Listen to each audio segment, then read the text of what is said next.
Coucou tout le monde, on se retrouve pour une petite vidéo projet. Je vais avoir l'honneur, l'avantage, je sais pas, enfin, je vais avoir surtout la chance de retrouver plein de copinettes qui aiment Stampin' Up. Donc c'est quelque chose qui se passe près de chez nous. Et je me suis inscrite parce que j'aime bien ces rencontres-là, on s'éclate. Et on fait des swaps. Et cette fois, j'ai décidé de faire une petite boîte. Enfin, je crois que ça change pas en fait. Je fais toujours une petite boîte. J'aime bien faire des petites boîtes. Comme vous pourrez le voir, alors c'est une petite boîte moi dans laquelle j'ai mis des, on va dire, quelque chose que je trouvais adapté par rapport à la situation, enfin, par rapport au lieu où j'allais.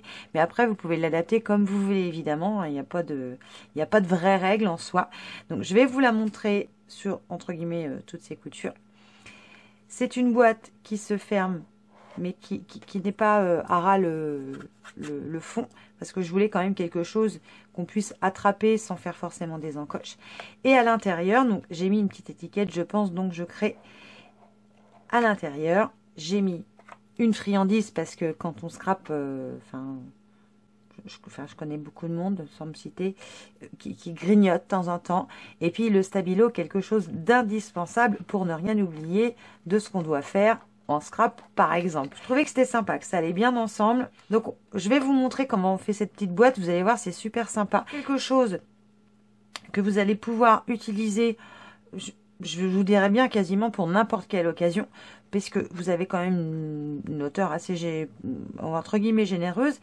Et ça peut servir pour n'importe quelle occasion, parce qu'après, vous allez l'adapter en fonction de la couleur, de là où vous allez, de ce que vous allez mettre dedans. Moi, je l'ai choisi en mode paysage, mais vous pouvez bien très bien le mettre en mode portrait si vous voulez. Il va vous falloir un premier rectangle. Moi, j'ai choisi mon fond noir et je vais habiller uniquement l'étiquette en couleur, mais après, vous pouvez faire le contraire.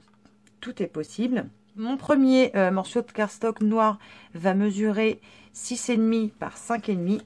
Et le second qui va me servir pour faire le fond de ma boîte, qui lui va être un petit peu plus haut puisque je veux cette partie-là, lui va mesurer 7 pouces par 6 pouces. Je mets toujours les dimensions en inch parce que quand on fait du 3D, c'est bien plus simple.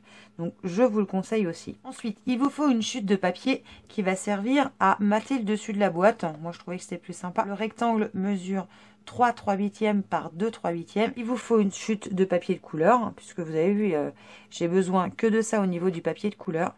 Pour le set de matrice de découpe, j'ai choisi bandeau ouvragé. Je trouve que c'est un set qui est juste magnifique. Vraiment, ce set de matrice de découpe, il est juste superbe. Il est coordonné à un set de tampons aussi qui s'appelle, je crois, aussi bandeau ouvragé. Mais vraiment, ce set, il est superbe et cette grande étiquette est magnifique. Moi, je vais utiliser celle-ci. Et ce qui est bien, c'est que je vais utiliser celle-ci donc pour faire mon motif assez fin sur le dessus de ma boîte. Et pour l'étiquette, je vais tout simplement récupérer la découpe que je vais tamponner. J'ai utilisé un classeur de gaufrage qui s'appelle métal martelé, qui se présente comme ça, pour faire cet effet martelé, on va dire, sur le dessus de ma boîte, pour lui apporter un petit peu de cachet quand même. Et ce que j'ai fait, je vais vous montrer après comment j'ai fait, mais vous allez voir, c'est très simple. Je vais utiliser les encres Delicata. Donc là, j'ai utilisé l'argent, mais je vais aussi utiliser le cuivre, qui s'appelle cuivre céleste, et le doré, qui s'appelle éclat doré, et le argent chatoyant. Mon petit mot qui va avec la circonstance, puisque je vais rencontrer que des scrapeuses. Je pense donc je crée, je trouvais qu'il était très bien de circonstance. Et c'est ce petit mot est tiré du set du tampon l'art créateur. Voilà, je trouvais que ça collait bien avec le lieu où j'ai chose à faire. Ça va être de marquer nos papiers. Pour ça, je vais utiliser ma planche de marquage. Comme lors de ma dernière vidéo, j'utilise la cale pour le couvercle. Et le couvercle, c'est le plus petit de vos deux papiers. Donc, on a découpé deux papiers. Le couvercle, lui, mesure 6,5 par 5,5. Et je vais marquer un premier pli à 3/4. Un demi. Je vais faire un quart de tour à mon papier. Et je fais ça sur les 3 autres côtés.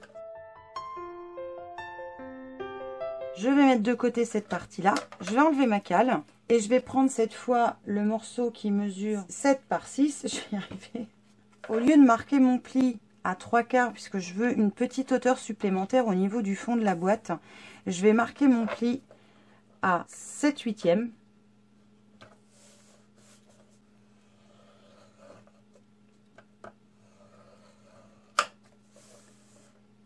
et à 1/3. Et je fais ça sur les 4 côtés. Donc je retourne un quart de tour et je fais ça sur les 3 autres côtés.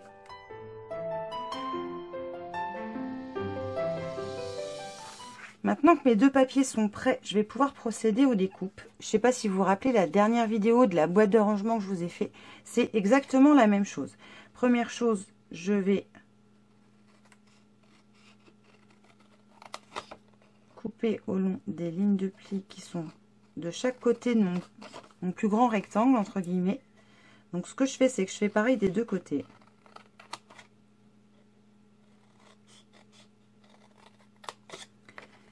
Je vais biseauter pour enlever ce petit onglet là. Pareil ici. Je biseaute ma petite languette qui va me servir en fait de pâte de collage. Je biseaute aussi cette partie là, mais surtout je laisse bien droit celle-ci.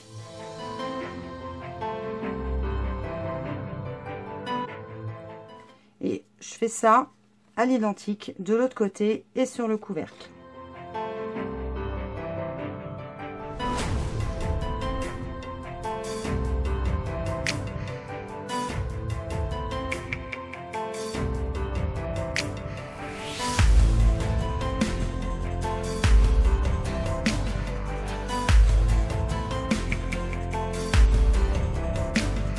Une fois que votre fond et votre couvercle sont prêts, ce que je vais faire, c'est venir tout de suite embosser mon petit rectangle. Donc, on va mettre notre papier pour l'instant de côté.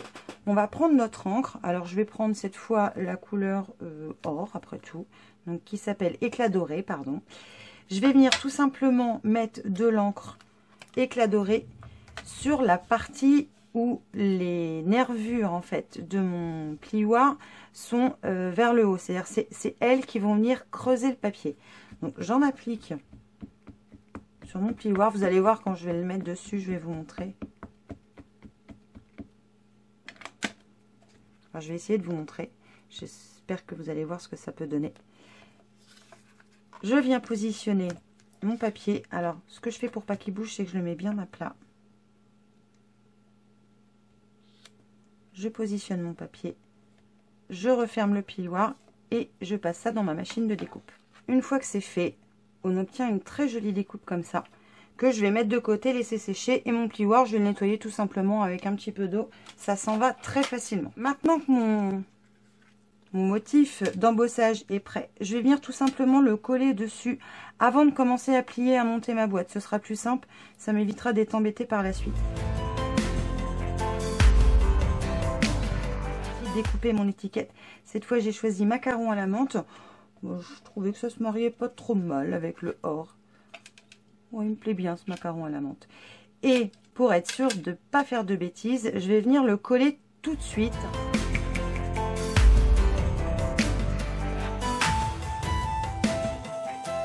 Je vais venir marquer tout simplement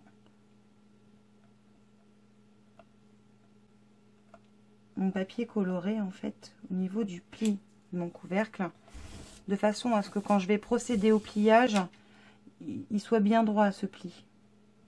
Que vous rajoutez une épaisseur de papier, donc pour l'instant je touche pas, je laisse sécher cette partie là. Je vais attaquer le dessous de la boîte. Je vais utiliser donc mon étiquette pour tamponner le je pense donc je crée, qui est là. Je vais le tamponner à la Versafine.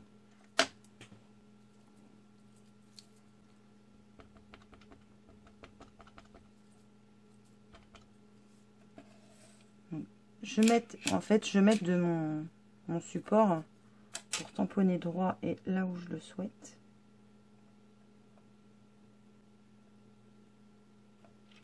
Voilà, c'est comme je voulais. Et j'ai ajouté cette petite déco là, que je trouve mignonne, pour mettre juste là, pour embellir un petit peu le bas. Hop. Une fois que mon encre noire sera sèche, parce que je trouve que la Versafine est un peu longue à sécher et pourtant elle tamponne hyper bien, je vais venir ancrer en fait les bords de cette étiquette pour qu'elle ressorte un petit peu sur ma boîte. Et on va faire le montage du fond, sachant que le couvercle, ce sera exactement la même chose. Première chose à faire, c'est mettre du double face sur nos languettes. Pour être sûr que ça tienne bien, je vais en mettre en haut et en bas.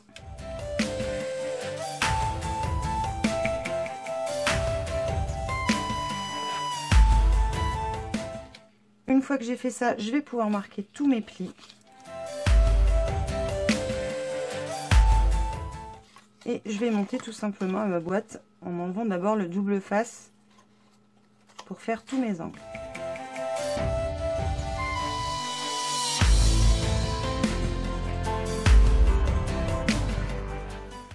Ensuite, je vais pouvoir coller mes rabats qui vont quand même renforcer un petit peu ma boîte.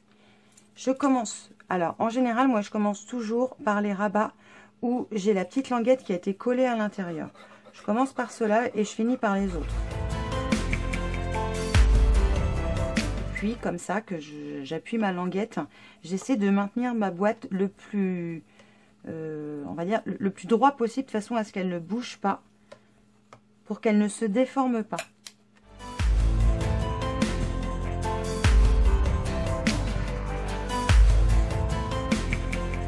Ma boîte est prête.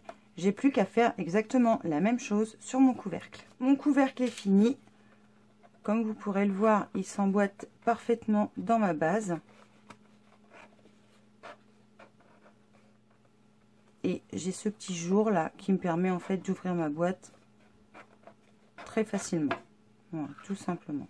Il ne me reste plus qu'à ancrer ma petite étiquette avec la couleur assortie à mon étiquette. Après, vous pouvez faire d'une autre couleur si vous le souhaitez. Comme je suis en macaron à la menthe, moi, je vais utiliser macaron à la menthe.